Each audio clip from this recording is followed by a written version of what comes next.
네, 일상생활에 필요한 법률 상식을 현직 판사들과 판결을 통해서 알아보고 있습니다. 네, 유언장을 둘러싸고 재산 분쟁이 발생하는 경우가 종종 있는데요. 유언장이 법적으로 효력을 가지려면 어떤 요건을 충족해야 할까요? 실제 관련된 사건을 영상으로 먼저 확인해 보시죠. 5명의 딸과 1명의 아들을 둔 재력가 A씨가 사망하기 3년 전 자필로 쓴 유언장. 유언장에는 용산의 아파트는 차녀에게 물려주고 금융자산 가운데 50억 원은 장학재단에 기부하며 나머지는 차녀, 사녀, 오녀, 셋이 분배 상속하도록 하라는 내용이 기재돼 있었습니다. 재산 상속에서 배제된 다른 자녀들은 주소 등 유언장의 요건을 갖추지 못했다며 무효를 주장했는데요. 대법원은 과연 어떤 판결을 내렸을까요? 자, 과연 어떤 판결을 내렸을지는 주선아 판사와 얘기를 나누겠습니다. 네, 이게 그러니까 주소 기재 여부 때문에 문제가 됐다라고 했는데 법원은 어떻게 판결했나요? 네, 1심 법원은 유언장의 효력을 인정했습니다. 유언장에 주소가 기재되어 있지는 않지만 유언장 작성 당시 유언자의 주소가 용산의 아파트 1동 1호였는데 유언장 본문에 용산의 아파트 1동 1호를 차녀에게 물려준다고 적혀있는 점, 또 유언장의 전체적인 내용과 형식을 봤을 때 유언장 작성자의 동일성을 충분히 확인할 수 있다는 점에 근거해서 유언장이 유효하다고 본 것입니다. 그러나 2심 법원은 유언장의 효력이 없다고 보았는데요. 그 이유는 유언장 본문에 기재된 용산의 아파트 1동 1호는 주소로 기재된 것이 아니라 차녀에게 물려줄 부동산을 기재한 것일 뿐이고 유언자가 자신의 주소를 자필로 기재하지 않았기 때문에 유언장이 무효라고 본 것입니다. 대법원은 유언장의 효력을 인정하지 않은 2심 법원의 판단이 옳다고 보고 상고를 기각했습니다. 네, 그러니까 유언장이 형식과 요건을 제대로 갖춰야 된다 이런 얘기인 것 같은데 그러면 그 갖춰야 되는 요건이라는 게 어떤 것들인지 좀 살펴보죠. 예, 법에서는 유언은 민법에 정한 방식에 의하지 않으면 효력이 생기지 않는다라고 규정하고 있습니다. 이처럼 우리 민법이 유언의 방식을 엄격하게 규정한 것은 유언자의 진정한 의사를 명확히 하고 그로 인한 법적 분쟁과 혼란을 예방하기 위한 것인데요. 대법원 역시 법에 정해진 요건과 방식에 어긋난 유언은 설령 그것이 유언자의 진정한 의사와 맞는다고 하더라도 법적 효력을 인정할 수 없다는 입장입니다. 네. 이 사건처럼 자필로만 남긴 유언은 유언자가 그 전문과 작성 연 월일 그리고 주소, 성명을 직접 쓰고 날인을 해야 하고 문자를 삽입하거나 삭제, 변경할 때도 직접 쓰고 날인해야 합니다.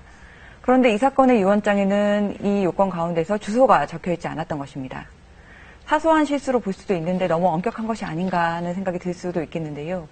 하지만 동명이인의 경우에는 주소가 그 사람이 맞는지를 확인할 수 있는 간편한 수단이 될 수 있고 또 본문이나 이름 외에도 주소까지 직접 쓰게 함으로써 유언자가 더욱 신중하고 정확하게 유언의 의사를 표시하도록 하기 위한 것입니다. 네. 그러니까 정리해보면 법적 효력을 가지려면 훨씬 더 철저하고 꼼꼼하게 어떤 정해진 그런 원칙에 따라야 된다라는 말씀인 것 같은데 그러면 자필 증서 말고요. 녹음 또 뭐 녹화도 있을 수 있을 것 같고 그런 식으로 유언을 남길 때는 어떻게 되나요? 네, 유언의 방식에 대해서 법에서는 5가지 방식을 정하고 있습니다.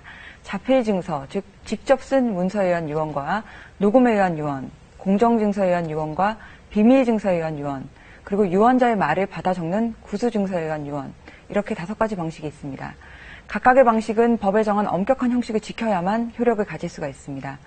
녹음으로 유언을 남길 경우에는 유언의 취지와 이름과 녹음 연 월일을 말하고 이에 참여한 증인도 유언이 정확하다는 것과 이름을 말해야 합니다.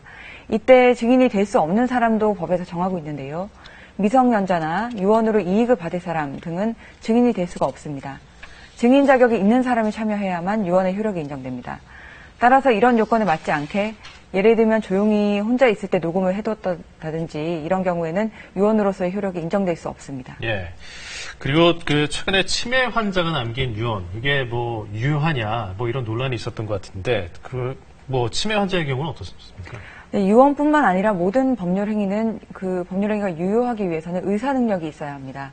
대법원 판례에 따르면 의사 능력이라는 것은 자신의 행위의 의미나 결과를 합리적으로 판단할 수 있는 정신적 능력이나 지능을 말합니다. 치매 환자라고 하더라도 치매의 정도에 따라서 의사 능력이 있다고 볼 수 있는 경우에는 유언의 법적 효력이 있지만 의사 능력이 없는 경우에는 유언을 하더라도 효력이 없습니다. 이 부분과 관련해서는 의학적 판단이 필요할 수도 있습니다. 네, 그러면 좀 더 구체적으로 이 밖에 이제 유언장을 작성할 때 염두에 둬야 될 내용이 있다. 유의사항 있으면 좀 알려주시죠. 네, 유언에 있어서 가장 중요한 것은 법에 정해진 형식을 정확하게 따라야 한다는 점입니다. 따라서 유언을 할 때는 법에 정한 5가지 방식 중에서 어떤 방식으로 할 것인지를 먼저 결정하고 그 방식에 맞는 요건을 모두 갖추어서 해야 합니다. 그리고 치매나 정신질환 등이 있어서 향후에 유언의 내용을 가지고 다툼이 있을 것으로 예상되는 경우에는 의사 능력이 있음을 확인하는 진단서나 진료 내역 등을 미리 확보해둬야 하는데요. 그럴 경우에 실제로 분쟁이 발생하더라도 유언의 효력을 인정받을 가능성이 높아지게 됩니다. 네. 자, 오늘 주선아 판사와 함께 유언의 형식과 요건에 대해서 얘기 나눴습니다. 잘 들었습니다. 고맙습니다. 네, 감사합니다.